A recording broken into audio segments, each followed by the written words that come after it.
तो आकाश बदल देती है। बिजली चमकती है तो आकाश बदल देती है। आंधी उठती है तो दिन रात बदल देती है। जब गरजती है नारी शक्ति, जब गरजती है नारी शक्ति तो इतिहास बदल देती है। राष्ट्रमंच न्यूज में आपका हार्दिक स्वागत। मैं हूं देवेंद्र जादौन और आज अंतर्राष्ट्रीय महिला दिवस के अवसर पर हमारे साथ मौजूद हैं हमारे क्षेत्र की विख्यात डॉक्टर एवं जन चेतना सेवा समिति के अध्यक्ष डॉक्टर विनीता परमार जी। आज के इस साक्षात्कार में हम राष्ट्रमंच न्यूज के माध्यम से उनसे कुछ सवाल जवाब करेंगे। तो सबसे पहले डॉक्टर विनीता परमार जी, आपका राष्ट्रमंच न्यूज पर बहुत बहुत स्वागत। एवं देवेंद्र जी धन्यवाद। राष्ट्रमंच के लिए मेरा बहुत बहुत हार्दिक शुभकामनाएं कि आपने आज मुझे अंतर्राष्ट्रीय महिला दिवस के लिए कुछ कहने के लिए आमंत्रित किया और मैं आपका शुक्रिया करती हूं। और मैं चाहूँगी कि आज अंतर्राष्ट्रीय महिला दिवस के उपलक्ष्य में जो आप लोग या पूरा समाज आज कार्य कर रहा है और हमेशा करता रहा है, वो इसी तरह आगे करता रहे और मैं उनको अपनी शुभकामनाएं देना चाहूँगी। साथ में आज अंतर्राष्ट्रीय महिला दिवस के उपलक्ष्य में मैं अपनी सारी माताएं, बहनें, छोटी बच्चियां, आने वाले समय की कलियां सबको अभिनंदन और शुभाशीष देती हूं और चाहती हूं कि आने वाला हमारा राष्ट्र समाज एक बहुत अच्छा देश बन के निकले, जो आज हमारे मोदी जी का भी सपना है कि सारी महिलाएं अपने ऊपर आत्मनिर्भर हों, अपने अच्छे देश का निर्माण करें। और ये तभी संभव है कि जब हमारी देश की हर महिला शिक्षित होगी, मेहनती होगी और वो हमारे समाज को आगे लेके जाएगी। आपके जवाब ने हमें काफ़ी भावुक कर दिया मैम। उस जनचेतना समिति के कार्यों पर थोड़ा सा प्रकाश ऐसा है, जो जन चेतना सेवा समिति है वो पिछले कई सालों से इस समाज के लिए अपना जो भी अच्छा हो सकता है, जितना भी वो अच्छा बेहतर कर सकती है, वो एक पूरा टीम वर्क है।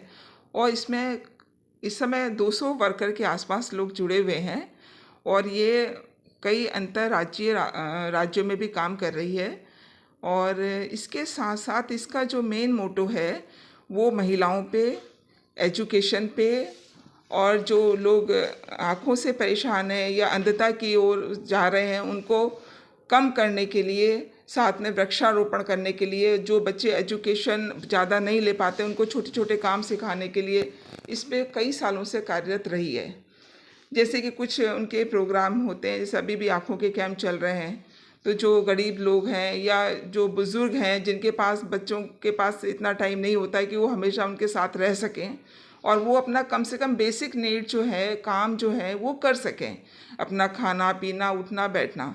तो एनजीओ ये हमेशा चाहती है कि वो अपने इतने काम कर सके कि वो अपना काम खुद करें और किसी पर डिपेंड ना रहें, क्योंकि माँ बाप को भी अच्छा नहीं लगता कि वो बच्चों को डिस्टर्ब करें। बच्चे फिर भी चाहते हैं कि उनकी सेवा करें, पर कुछ कामों की वजह से, किसी कारणों की वजह से उतना टाइम नहीं भी दे पाते हैं। तो हमारा हमेशा पिछले कई सालों से यही मोटो रहा है कि हम जितना इस क्षेत्र के लोगों का, गरीब लोगों का सेवा कर सके वो हमारे लिए सौभाग्य की बात रहेगी। दूसरी चीज़, जो बच्चे शिक्षा में आगे नहीं बढ़ पाते हैं किसी पैसे की वजह से, किसी काम की वजह से, तो हम लोग चाहते हैं कि उन बच्चों को, कुछ एनजीओ बच्चों को एडप्ट करती है, उनका एडमिशन कराती है, पूरे साल का खर्चा, पढ़ाई कराती है, जिससे कि वो बच्चे अपने आगे बढ़ सकें। तीसरी चीज़ क्या है कि जैसे छोटे छोटे काम, जैसे हम लोगों ने उनको ब्यूटी पार्लर सिखाना, लड़कियों को सिलाइयाँ सिखाना, उनकी क्या कहते एजुकेशन में उनके घर वालों को मोटिवेट करना। तो बहुत सारे बच्चे ऐसे हैं जो आज अपना ब्यूटी पार्लर खोल के बैठी हुई हैं, सिलाई सेंटर चला रही हैं, उसके साथ साथ वो अपना काम भी कर रही हैं। तो आज उनको भी अच्छा सवाल लग रहा है कि पूछना चाहेंगे कि दिन की रोशनी ख्वाबों को बनाने में गुजर गई, रात की नींद बच्चों को सुलाने में गुजर गई, जिस घर में मेरे नाम की तख्ती भी नहीं, जिस घर में मेरे नाम की तख्ती भी नहीं, सारी उम्र उस घर को सजाने में गुजर गई। तो मैडम, काफ़ी महिलाएं ऐसी होती हैं कि जो सिर्फ घर और गृहस्थी के जंजाल में ही फंसी रहती हैं। उन महिलाओं के लिए आप क्या कहना चाहेंगी? हाँ देवेंद्र जी, आज के समय में सबसे बड़ी मंशा या एक समझिए कि एक छोटी सी बात है कि लेडीज़ों को जो घर में काम करती हैं उनको वजूद नहीं मिलता है इतना।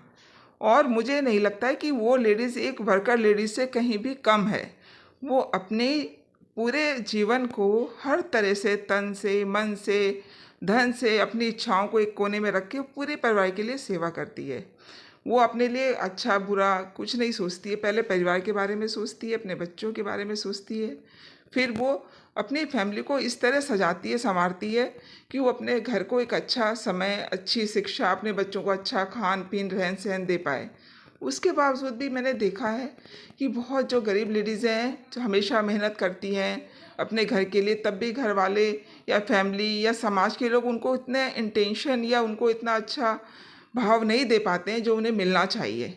और मुझे लगता है जो रहने वाली घर पे एक लेडीज़ है, उसके लिए 24 घंटे मैं कहूँगी वो घर के लिए देती है, 12 महीने देती है, उसके लिए कोई छुट्टी नहीं, कोई समय नहीं, कोई चीज़ नहीं। इसलिए मैं चाहूँगी कि जो मेरी माँ बहनें घर पे रह के अपने परिवार की सेवा करती आई हैं, वो भी एक होम मिनिस्टर से कम नहीं है, क्योंकि वो अपने घर को संभाल रही हैं और वो उनका अपना जो ओहदा है अपने घर के लिए, वो मिनिस्टर से कम नहीं है और हम उनको इग्नोर भी नहीं कर सकते हैं। और मैं चाहूँगी कि वो अपने परिवार के लिए जो इतने तन मन धन से कार्य कर रही हैं, वो आगे अपने परिवार को संभालेंगी, समझाएंगी और रहती भी रही हैं। इसके साथ जो उन्होंने अपने बच्चों को शिक्षा के लिए, अपने घर के लिए शुद्ध खान पान के लिए, उनके घर की साज सज्जा के लिए अपना हमेशा जो समय दिया है, वो किसी से कम नहीं है, वो अतुलनीय है। और इसके अलावा जो बहनें घर के अलावा बाहर भी देखती हैं, उनका तो बात ही अलग है, लेकिन वो जो गरीब महिलाएं हैं, उनके लिए भी मेरा तहे दिल से बहुत बहुत शुक्रिया है। और मैं चाहूँगी कि समाज में उनको भी उतना ही स्थान दिया जाए जितना सबको मिले। मैं आप सब लोगों से एक बस यही रिक्वेस्ट करूँगी कि आप जब सब लोग महिला को एक देवी का ओहदा देते हैं, उसको जानते हैं, समझते हैं और उसको एक अच्छा रिगार्ड देते हैं, तो मुझे नहीं लगता है कि हमें अपने ही घर में, अपने ही परिवार में, अपने ही समाज में कुछ इस निगाह से देखा जाए कि वो लड़की या लेडीज़ या महिला वो गलत है। महिला कभी भी गलत नहीं होती है। लोगों की निगाह, समाज उसको गलत बार बार कहना कभी कभी उसको गलत रास्ते पे भी ला सकता है। तो हम चाहेंगे कि अगर कोई चीज़, कोई भी परिवार है, तो उसकी जो माँ है, बहनें हैं, दादी हैं, हम उनकी सोच को ही बदलेंगे, तभी पूरा नारी समाज चेंज होगा। रही बात, एक घर की नारी घर का सबसे बड़ा पिलर है या एक समझिए पूरा स्तंभ है। अगर उसकी दादी, उसकी माँ, उसकी सास अगर अपनी बेटी को, बहू को अच्छे से रखती है, तो मुझे नहीं लगता कि कोई भी समाज में उस लड़की पे, माँ बहन पे उंगली उठा सकता है। ये शुरुआत हमको अपने घर से, अपने परिवार से, अपने मोहल्ले से, अपने समाज से शुरू करनी पड़ेगी। अगर हर लड़की को पूरी सुरक्षा मिलेगी, हर लड़की एक लड़की के लिए खड़ी रहेगी, तो मुझे नहीं लगता कि आने वाले समय में किसी भी लड़की को इस तरह बाहर निकलने में कोई दिक्कत आएगी। हाँ, पिछले कुछ सालों में मैंने बहुत चेंज होते हुए देखा है। मैंने भी मेडिकल लाइन में देखा है कि पहले लड़की होती थी तो लोग बड़े दुखी होते थे, बट आज के इस समय में ऐसा स्थितियाँ नहीं रही हैं। लोग बेटी होने पे भी उतने ही खुश होते हैं और घर वालों की, अपने परिवार की भी सेवा कर रही हैं। कुछ हम लोग सेक्स वर्कर पे भी काम करते हैं, जहाँ उनके HIV से बचाना, एड्स से बचाना, उनको अवेयर करना, उनको सिखाना कि भाई आप भी समाज में एक स्थान रखती हैं। ऐसा नहीं है कि किसी कारणवश वो कहीं फंस गई है, तो उनको भी जो मदद हो सकती है हम लोग करने की कोशिश करते हैं। साथ में जो यहाँ का वृक्षारोपण का काम है NGO का, कई सालों से वो वृक्षों को लगाती आई है और बहुत सारे वृक्ष आज लगा के बहुत बड़े हो गए, तो हम लोगों को भी अच्छा लगता है और हमारे समाज को एक अच्छी वायु, अच्छी ऑक्सीजन, अच्छे फल वृक्ष मिलते हैं जहाँ बच्चे खेल सकें, कूद सकें। इसी तरह कई कार्य करती रही है और कई जगह कर रही है। अंत में हम सिर्फ और सिर्फ आज से बस यही पूछना चाहेंगे कि आज अंतर्राष्ट्रीय महिला दिवस जो कि प्रतिवर्ष 8 मार्च को मनाया जाता है, तो इस अवसर पर आप कोई खास संदेश समाज के ऐसे तबके को जो कि महिलाओं को घर से बाहर निकलने की परमिशन नहीं देता, तो ऐसे लोगों के लिए आप क्या संदेश देंगे? आज हमारा देश नारी शक्ति बन चुका है, जहां हमें कोई डर नहीं है। हम आराम से निकल सकते हैं, अपने काम कर सकते हैं, बच्चों को अलग भेज सकते हैं और जहां स्कूल कॉलेज में जाने वाली लड़कियों के लिए लोग डरते हैं, वो डरना बंद कर देंगे। इसी उम्मीद के साथ कि आने वाला समय हम माँ बहनों के लिए, सबके लिए बहुत अच्छा होगा। और मैं मिस्टर देवेंद्र जी का बहुत बहुत तहे दिल से शुक्रिया अदा करूँगी कि उन्होंने आज अंतर्राष्ट्रीय दिवस पे मुझे कुछ कहने के शब्द दिए। अगर कहीं से मुझसे भूल चूक होती है या मेरे शब्दों से किसी को अच्छा नहीं लगता है, तो उसके लिए मैं क्षमा प्रार्थी हूँ। शुक्रिया। क्षमा की कोई आवश्यकता है ही नहीं मैम, आपने कुछ सवाल ही है, जवाब ही ऐसे दिए जो कि हमारे जो सवाल हम सोच कर के आए थे, जो हम अपने विचार जो भी हम लेकर के आए थे वो सब लिस्ट हमारी अधूरी रह गई, वो सब अलग हो गया। आपने बिल्कुल इस तरह से समाज को मोटिवेट किया, इस तरह की मोटिवेशन की, जैसा कि आपने कहा कि हमें प्रतिदिन एक 8 मार्च ही नहीं, प्रतिदिन महिला दिवस को मनाना चाहिए।